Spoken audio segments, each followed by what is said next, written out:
This is the end of the sixth week of the 83rd legislature, and it's been a busy week with hearings going on and work groups, small groups from the Finance Committee to discuss particular parts of the budget to see how we ought to divide up the money in what's going to be a tough budgetary year, but most of them are.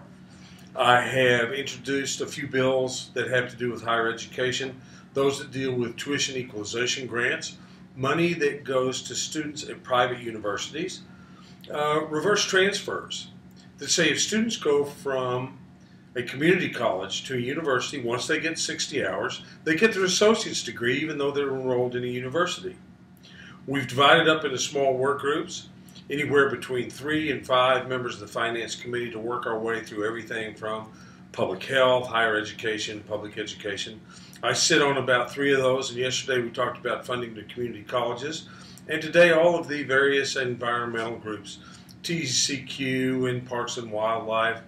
And one of the big focuses in the Parks and Wildlife work group is see to it that our parks don't have to close any parks, which I think is particularly important.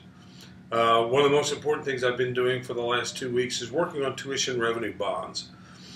Universities all over the state of Texas have needs in a growing state.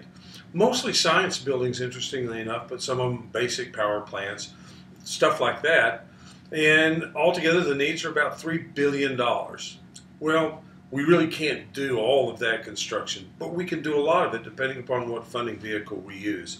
And so we've been working on that, possibly using something like tuition revenue bonds to see to it that at schools like University of Texas Permian Basin, West Texas A&M, big places like MD Anderson Hospital in Houston, and University of Texas Southwestern in Dallas can keep up with the growing demands, both of research and education, and build new buildings, renovate old buildings, house new programs.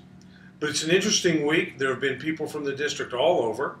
Monday, there's going to be groups here from the Panhandle on Panhandle Day, Permian Basin Day, Midland, Odessa, later in the week from Andrews. And it's always a lot of fun to have people from the district come by the office, meet the people that work for them in the Capitol, and you're always welcome.